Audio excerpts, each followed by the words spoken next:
오늘 본문에는 블레셋과 이스라엘의 전쟁 기사가 실려 있습니다. 뜻밖에도 그것은 하나님의 백성들이 믿음으로 이긴 큰 승리의 전쟁이 아니라 그들이 가졌던 신앙과 기대가 전부 충격 속에 파괴되는 당혹스럽고 놀랍고 이스라엘 백성 자신들의 정체성과 그들의 신앙의 뿌리를 흔드는 사건이었습니다. 블레셋과의 전쟁에서 지고 처음 4,000명의 사상자가 나고 하나님을 모셔와서 하나님과 함께 이 전쟁을 수행해야겠다 해서 법궤를 모셔오고 다시 사기 충천해서 또 블레셋은 당연히 이스라엘의 사기 진작이 그 신의 임재에 있다는 사실을 알고 놀라고 긴장하고 힘을 다해 맞섰는데 뜻밖에도 이스라엘이 더 큰 패배를 당하여 3만 명의 사상자를 내는 그런 충격적인 패배를 당합니다. 전쟁의 패배보다 더 컸던 충격은 법궤를 빼앗긴 사건입니다. 당연히 이스라엘 백성들로서는 이 일이 군사적 패배의 문제이기보다 더 크게 그들의 지위, 신분, 그것을 가능케 했던 하나님에 대한 이해에 커다란 붕괴를 가져옵니다. 하나님의 임재를 어떻게 확인할 수 있는가? 하나님은 현실성이 있으신가? 그리고 이 두 가지가 다 확인할 수 없는, 주장할 수 없는 것이라면 인생에 무슨 대책이 있는가라는 말하자면 정신적인 붕괴가 일어날 수밖에 없게 됩니다. 이러한 일들은 우리 한나의 기도에서도 보았듯이 사무엘의 등장이 그 애를 낳을 수 없는 여인에게서 출생한다는 사실이 가지는 것보다 불가능을 가능케 했던 한나의 기도에 집착하는 것처럼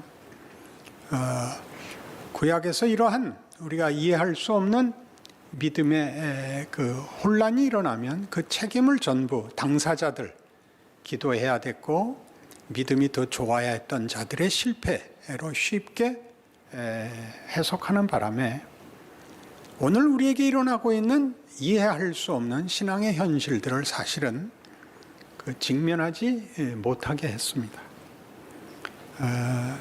오늘 본문에 나온 이스라엘과 블레셋의 전쟁과 거기에서의 이스라엘의 패배는 기독교 역사상 반복해서 일어나고 있는 모든 신자들의 현실의 경험과 일치합니다.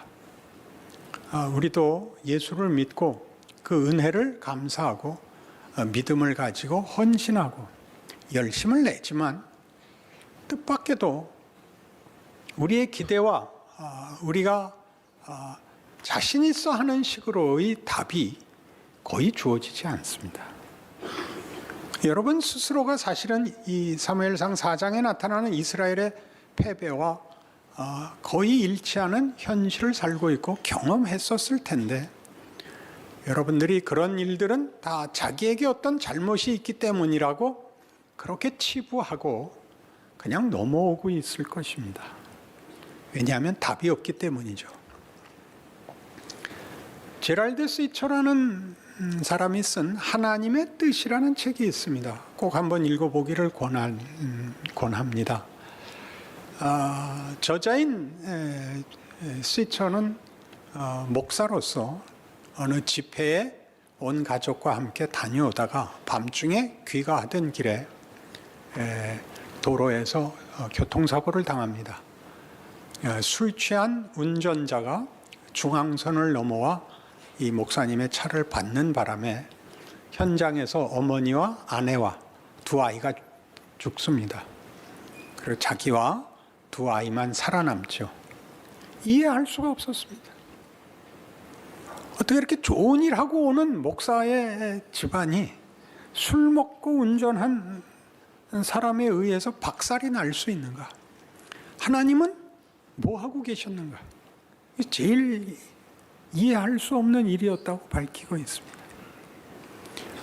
상대방과 나를 비교하면 비교가 되지 않는데 어떻게 저 사람에 의해서 우리의 가족을 이렇게 하루아침에 파괴할 수 있는가? 묻고 고민하고 답은 없고, 그래서 2년을 그냥 나가 떨어져 있습니다. 그때 가장 듣기 싫었던 위로가 이거였답니다. 하나님의 무슨 뜻이 있을 거야. 다 한 번씩 당해보셨고 혹은 스스로 격려하기 위하여 이 말을 곱씹곤 했었을 것입니다. 그는 나중에 그 일이 결코 손해보지 않았다라는 결론에 이릅니다. 그러나 아직도 하나님이 왜 그런 식으로 일을 하시는지는 아직도 납득이 가지 않는다. 참으로 진솔한 결론입니다. 그러니 이 문제를 성경이 어떻게 설명하고 있는지 우리도 다시 한번 진지하게 찾아볼 필요가 있습니다. 이 사무엘상에 나타난 법궤를 빼앗긴 치욕적인 패배와 하나님의 일하심의 그 불가해성은 사실 성경에서는 반복적으로 나타나는 사건이고 교훈인데, 우리가 좀 성경이 말하려고 하는 것보다 우리의 선입견과 편견이 앞서서 보상의 원리, 잘잘못의 문제로 성경을 읽는 바람에 늘 놓치곤 하는 대목이 아닌가 싶습니다. 모세가 하나님을 만나는 장면인데 모세는 아무 준비가 없습니다. 모세는 이 호렙산 혹은 다른 이름으로 시내산에 단지 그 양을 치기 위하여 왔을 뿐입니다. 광야 지대의 연장선에서 목초지를 따라 양떼를 몰고 여기까지 도착한 것이지 거룩한 뜻이나 기대나 어떤 열심을 갖고 있지 않았습니다. 거기서 하나님이 모세를 만나십니다. 그의 나이 80입니다. 모세는 우리 잘 아는 대로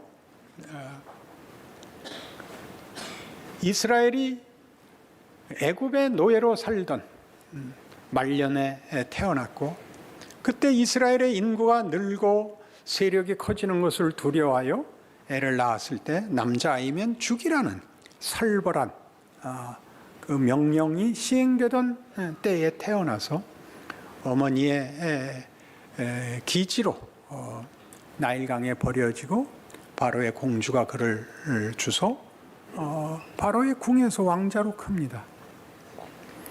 그러나 40세에 그가 자신이 애굽인이 아니라 히브리 민족이라는 사실을 깨닫고 자기 나라와 백성을 위하여 분연히 일어났다가 하나님이 응답하시지 않아서 저 애굽관을 하나 때려 죽인 것으로 그냥 하나의 사건에 불과한 자그마한 사고를 저지른 것으로 광야로 도피하게 됩니다. 거기서 아내를 얻고 이제 가정을 꾸리고 꿈을 접고 40년이나 지나서 80세 아무런 낙도, 후회도, 기억도 사라진 때 하나님이 그를 맞으십니다. 떨기나무라는 것은 여기 뭐 그냥 광야에 있는 별 볼 일 없는 작은 나무입니다. 거기 불이 붙었는데 나무가 타서 불이 붙은 게 아니라 나무는 그대로 있고 불이 붙어 있는 것입니다. 신기하죠. 연료가 없이 불이 붙고 있는 것입니다. 가까이 가자 하나님의 음성이 들립니다. 모세야 모세야, 네 발의 신을 벗어라. 네가 선 것은 거룩한 땅이니라. 나는 너희 조상의 하나님, 아브라함의 하나님, 이삭의 하나님, 야곱의 하나님이라. 내 백성이 애굽에서 고생하는 것을 내가 알고 있다. 내가 너를 보내 내 백성을 구하여 젖과 꿀이 흐르는 가나안 땅에 보내려고 한다. 모세가 이 하나님의 음성을 듣고 놀라고 두려워하고 그 약속과 명령에 당황합니다. 뭘 당황했을까요? 이 큰 약속, 이 큰 위임, 이 과정이 비어 있지 않습니까? 40세에 그가 분발했을 때, 그가 일어섰을 때는 침묵하시다가 40년이라는 긴 시간을 말라 죽게 해놓고서 이제 와서 새삼스럽게 그는 이 불연속을 이해할 수가 없는 것입니다. 그러나 바로 거기에 하나님이 이렇게 나타나시는 장면만으로도 충분히 답을 하시죠. 너는 내 에너지를 태워 불을 지피려고 하고 있지. 나는 그런 건 상관없어. 이안 토마스라는 분이 쓴 출애굽기에 관한 아주 중요한 책이 있는데 제목을 잊었습니다. 이 처음 모세가 부름을 받는 챕터의 제목이 어느 떨기나무라도 좋다입니다. 그 챕터 제목입니다. 왜냐하면 떨기나무가 좋아서 불이 붙거나 유지되는 것이 아니라 불은 아무데나 하나님이 지필 수 있는 것입니다. 어느 떨기나무라도 좋다. 그 모세에게 이미 답을 하신 것입니다. 내 정력, 내 기대, 비전, 믿음 이런 것으로 이 불이 생기는 것 아니다. 유지되는 것 아니다. 그건 내가 한다. 너는 가라. 이렇게 돼 있죠. 그리고 여기도 중요하게 모세의 생애에서는 이스라엘의 패배와 같이 모세는 자신의 기대와 소원에서 모든 것이 다 패배된 사람으로 등장을 합니다. 하나도 그의 기대대로 된 것이 없고 뜻밖의 약속과 뜻밖의 사명으로 부름을 받습니다. 그럼 여태껏의 40년은 뭡니까? 중요한 질문이 됐죠. 반발합니다. 그 다음 절을 보실까요? 참으로 놀라운 답입니다. 질문은 우리가 충분히 이해할 수 있습니다. 제가 무엇이기에 어떤 실력과 어떤 자격이 있기에 이 일을 할 수 있습니까? 내가 너와 함께 할 것이다. 내가 할 것이다. 그러니 가라. 내가 선 것이 거룩한 땅이 되는 것 같이 내가 온 것이 성산, 신의 산. 나중에 이 산에 와서 너희가 나를 섬길 것이라. 이 아무것도 없는 산, 황야에 있는 그냥 아무것도 아닌 산에 목초지를 찾아 따라 들어온 산이 성산이 될 것이다. 네가 선 자리가 거룩한 땅이 될 것이다. 왜? 내가 하나님이니까. 내가 볼 때 희망이 없고 실패했고 아무것도 아닌 것 같다고 생각하는 건 네 생각이다. 거기에 내용을 담는 건 나다. 내가 너를 보낸다. 걱정 마라. 이렇게 되죠. 오늘 본문으로 돌아오면 법궤를 빼앗기고 패배하고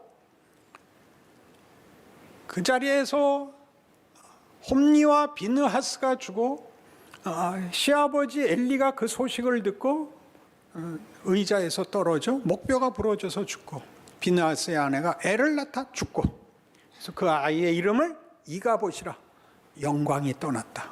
영광이 없다. 소망이 없다라고 이름을 붙인 그 내용들이 그게 결코 실패도 패배도 아니라고 얘기합니다. 네가 선 곳이 거룩한 땅이고 너희가 이 산에서 나를 섬기리라. 어떤 성산을 만들어 성산이 있어 찾아가는 그런 성산이 아니라 우리가 선 산, 황야, 황무지, 벌거숭이, 내가 선 곳, 내가 그저 갈 곳 없어 이리저리 걸어온 자리가 거룩한 땅이 되는 이 일을 하나님이 하실 것입니다. 왜 하나님이 이런 식으로 일하시는가? 여기가 사실은 물어봐야 할 질문의 중요한 본질적 내용이어야 맞죠. 그런 일이 벌어지는 게 실패거나 패배가 아니라 왜 그런 식으로 일하냐고 물었어야 맞는데 실패하면 잘못한 것이라고만 생각을 했죠. 이제 우리가 사무엘상에서 5장, 6장 나가보면 알다시피 이 법궤를 뺏어간 블레셋은 당연히 자기네가 이긴 것으로 생각했습니다. 뭘 이겼다고 생각을 해요? 자기네 신이 하나님을 이겼다고 생각을 하죠. 이스라엘은 또한 당연히 하나님이 블레셋에게 패배했다고 생각합니다. 하나님은 패배하지 않으셨습니다. 패배한 것 같이 보이십니다. 우리의 인생에 절망은 없습니다. 절망한 것 같이 보입니다. 무엇에서 절망하지요? 우리 자신에 대하여 절망합니다.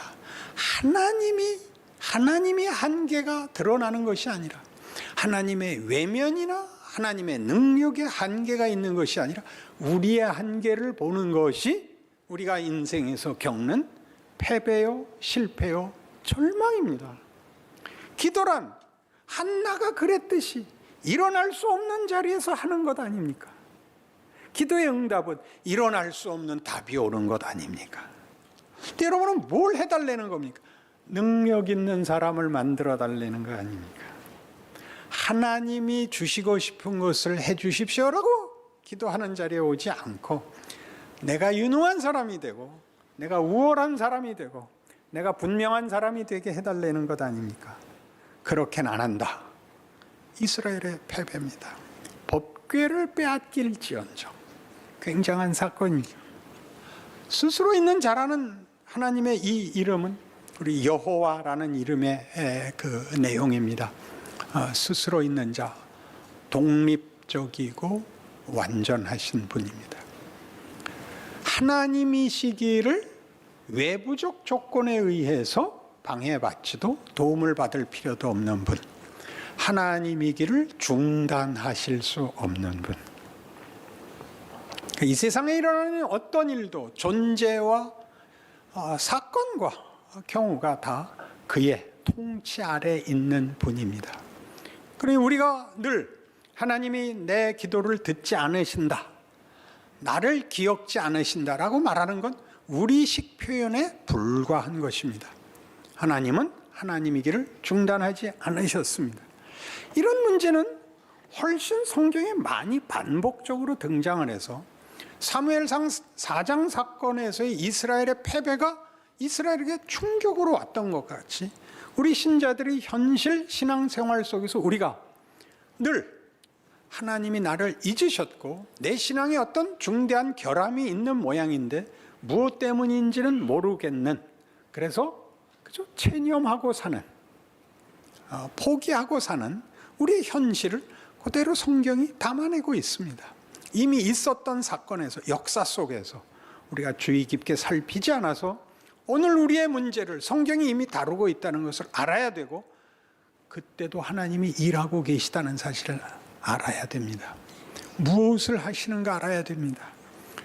예수는 우리가 요청하지 않았을 때 옵니다. 꼭 기억하셔야 됩니다. 우리가 그 필요를 알지 못했을 때 죽으십니다. 꼭 기억하셔야 됩니다. 우리의 이해, 우리의 요청이 없을 때 와서 죽으십니다. 이것이 왜 중요하냐 하면, 우리가 지금 속상해하고 불만인 모든 내용들은 그나마 하나님을 알고서 하는 원망이지만, 그것마저 없었을 때도 하나님은 우리를 위하여 일을 하고 계셨기 때문입니다. 기억하셔야 됩니다. 여러분 마음에 들게 하나님이 응답하시지 않는 것 때문에 하나님이 일을 안 하고 있다고 생각하는 것은 얼마나 놀라운 억측입니까? 오해입니까? 하나님이 일하고 있는데 우리는 계속 못 알아듣고 하나님의 잘못이라고 우기고 있고 억울해하고 있습니다.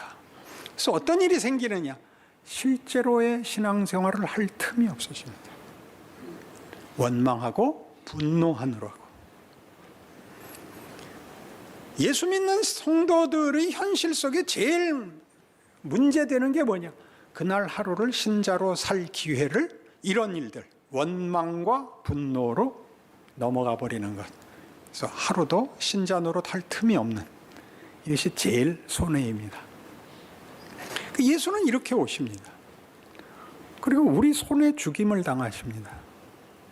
그때도 하나님은 하나님 일을 하고 있는 거죠. 우리 손에 죽임을 당하는 일로도 하나님은 일을 하고 있는 거죠. 우리를 위하여 일을 하고 있죠. 놀랍지 않습니까? 그런 얼굴로 들으시면 안 됩니다. 사실 여러분에게 하는 얘기인데 잘못한 바보 얘기하는 줄 알고 있는 표정이었어요. 그리고 다 실망합니다. 예수님의 죽으심으로 인하여 다 실망합니다. 엠마오로 가는 두 제자의 고백이 뭐였다고요? 우리는 그가 메시아인 줄 알았다. 근데 죽어버렸다.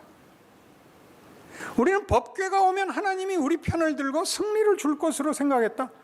근데 지고 법궤는 빼앗겼다. 하나님은 어디 가셨는가? 똑같지 않습니까? 똑같지요. 그때도 하나님 일하고 계시고, 그 패배가 결코 하나님의 패배도 이스라엘의 끝도 아닌 것이죠. 그것이 중요한 교훈이 되고 중요한 내용으로 일을 할 것입니다. 이스라엘을 하나님이 마음에 드는 나라로 만들고 그의 백성으로 만드는 일에 이 사건이 너무나 필요했던 것이죠. 일부러야 하셨겠습니까?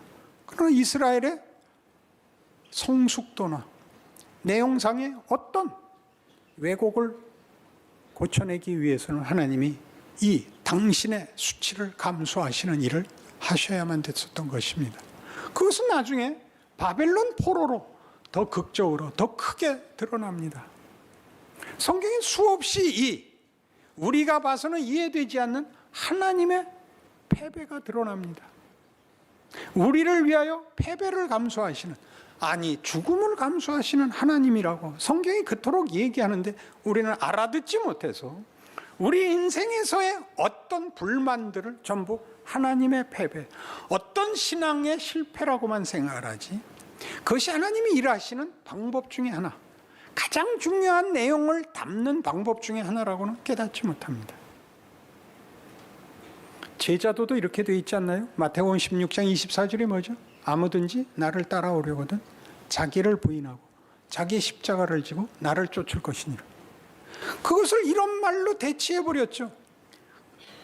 윤리적, 도덕적, 종교적 단어들로 헌신, 충성이라는 단어가 되는 바람에 의지의 싸움이 됐지, 하나님이 이런 식 우리가 볼 때는 말이 안 되는 패배, 수치, 절망, 죽음이라는 방법을 즐겨 쓰신다는 데 대해서 우리는 이해가 없습니다.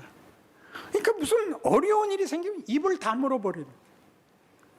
다 이제 여러분 주일날 오셔서 자기 얼굴 못 보고 가시니까 목사 얼굴만 보고 가니까 모르시는데 여러분 표정이 좋지 않습니다. 들을 마음이 없습니다. 그건 뭐 진심이 없는 게 아니라 무슨 말로도 지금의 내 처지가 시원해질 수 없다고 이렇게 각오하고 와 있습니다. 여러분의 지금 얼굴과 그 심정이 현실입니다. 그게 하나님이 일하시는, 지금 일하시는 역사요 진실입니다. 현실입니다. 거기서 신앙생활을 하는 겁니다. 마구간에 예수님이 태어나시듯이, 처녀의 몸에서 나시듯이, 그게 무슨 그때 굉장한 일이었겠습니까? 욕먹는 일이었죠. 예수 어머니는 평생 그 욕을 먹었겠죠. 저 지자식 아니야. 그 욕 먹었겠죠. 그 속에서 목수의 아들로 그렇게 죽어가는 길로 그가 무슨 영광을 받으셨겠습니까? 이사야 53장을 다시 기억해 보십시오. 우리의 전한 것을 누가 믿었냐? 여호와의 팔이 네게 나타났느냐? 그는 자라나기를 연한 줄 같고 마른 땅에서 나온 줄기 같아서 고운 모양도 없고 풍채도 없은지 우리의 보기에 흠모할 만한 아름다운 것이 없었더라입니다. 우리 인생이 그렇죠. 거기에 담는 겁니다. 거기에 하나님이 담으십니다. 담으시는 내용을 알아야 되는데 담으시는 형태에 급급해서 안심, 자랑, 힘, 우월, 자존심 이런 것으로 우리는 넘어져 버리는 겁니다. 담으시는 내용은 다 쏟아버리죠. 야, 자폭하지 마라. 포기하지 마라. 지금의 네 정황, 네 현실에 하나님이 얼마든지 담을 수 있다. 신자로 살아내라. 괜찮다. 그게 성령 충만입니다. 여러분이 오늘 하루를 살고 있지 않습니까? 여러분이라는 존재가 있지 않습니까? 여러분이 아무리 겉으로 볼품이 없어도 내용을 담을 수 있다. 그게 술 취하지 말라, 성령 충만을 받으랍니다. 기뻐하라, 걱정하지 마라, 이런 말들이 가능한가요? 다시 현실로 돌아오시죠. 오늘 본문은 이스라엘의 철저한 패배였습니다. 하나님의 임재를 상징하는 법궤를 모시고 하나님과 함께 한 전쟁이라고 믿었던 전쟁에서 패배합니다. 충격적인 패배를 당합니다. 법궤는 빼앗기고 3만 명이나 죽고 홈리와 비느하스가 죽고 그 아버지 엘리가 죽고 그 며느리가 애를 낳다고 죽습니다. 그러나 법궤를 빼앗기고 애가 태어납니다. 애가. 출생은 생명이, 없었던 생명이 만들어지는 것 아닙니까? 이 사건에는 뜻밖에도 법궤가 빼앗긴 것에 정신이 팔려있는 모두에게 이가봇이라는 이름으로 태어나는 어린아이를 등장시킵니다. 성경에서 생명의 출생은 모세의 출생, 사무엘의 출생, 예수의 출생, 다 하나님의 새로운 일, 생명이 사망을 이기는 일을 위하여 하나님이 일하고 계심을 위하여 소개되고 있습니다. 이 모든 패배와 모든 충격 속에 하나님은 새로운 생명을, 새로운 일을 하고 계시다고 걱정 말라고 얘기합니다. 여러분이 살아있는 한 여러분의 삶이 하나님의 이 생명과 능력과 약속과 승리와 영광을 담으실 수 있다고 그렇게 여러분의 하루를 살아내셔야 됩니다. 그것이 신앙생활입니다. 하나님 그렇게 일하십니다. 언제나 그렇게 일하십니다. 그리고 얼굴 펴시고 멋지게 여러분의 인생을 하나님의 사람으로 기적을 누리시는, 성경의 증언을 기억하시는 현실이기를 바랍니다.